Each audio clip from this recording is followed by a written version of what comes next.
Hi guys, another update about Chinese stocks, NIO and a little bit of Tesla. So first of all, I need to mention that today we finally crossed the mark in which KWEB is outperforming both US big indices like the S&P 500 finally and the QQQ, so Nasdaq, as well as ARK Invest. So all of the tech strategies consisting of US companies is now being outperformed by those Chinese tech names. Although, of course, it's a very, very volatile journey this year, as you may know, following this channel. But it's quite interesting to see this in a year in which JP Morgan has called Chinese internet names uninvestable. By the way, JP Morgan, which made just exact this call, is launching an active ETF focused on China, as becoming apparent by a filing shown on Monday. So you'll see things can change quite quickly in the financial world.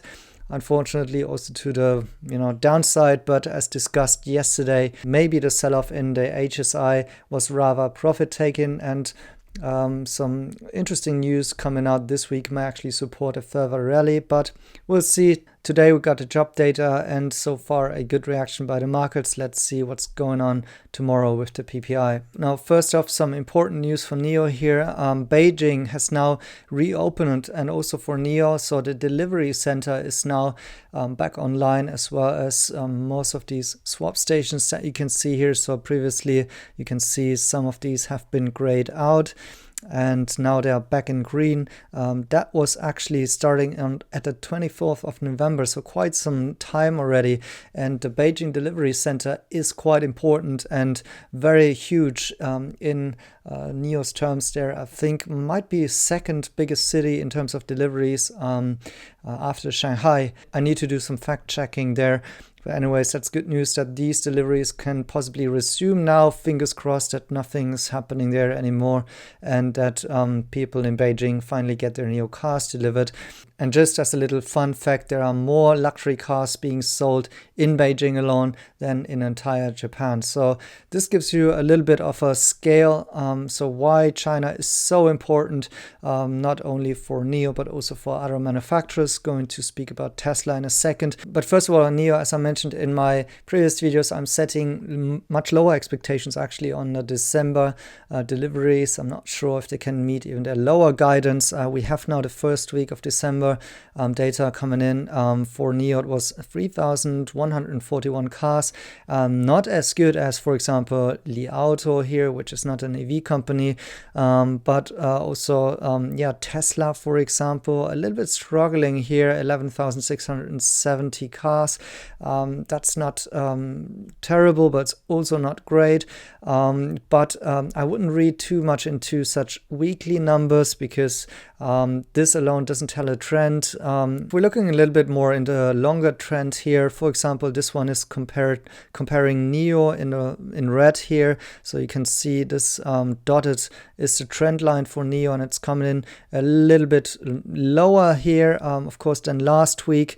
But actually, it's a month-over-month increase. So in the first week of November, NIO delivered 2,852 cars, whereas now it's more than 3,000. So it is an increase there, but let's be realistic. 3,000 a week is not enough to meet their lower guidance for December here. So they need an increase, and maybe this Beijing news from today can help them with that. But what is interesting here is, for example, for XPeng, that's in black. You see this also dotted line is the trend for XPeng going down. And of course, they have been struggling a lot, right? And now there's an interesting breakthrough now with their license plate registrations this week. Could actually go back into an uptrend if the next couple of weeks also show this revival there for them. Guangzhou is an interesting and important city and has been unlocked also, similar to Beijing now. So if that is a trend change, that should be good for the entire EV industry in China, where we do see worries about Tesla and their demand. So they have cut prices, which I repeatedly said on the channel, I do think that's a natural progression for what they should be doing, actually. I wouldn't judge those weekly numbers as of this week so far. I would wait for next week, because there's always, with the exports and possibly also being affected with lockdowns in all over China, we need more data to see the actual trend, I would say. But with China now opening up and households having massive savings, so the last figure I heard was more than 200 trillion RMB. That's actually dated back from last year, so that number might actually be higher by now. And of course, now that they're opening gradually, once again, expect 2 steps forward, 1 step backward. That should flood this pent-up demand into the economy at some point in time. And so shouldn't Tesla really be a beneficiary now that they are now moving more to some of these mass market price points there, and also the logistics issues around shutdowns in China should be easing a little bit. That's at least my take for now.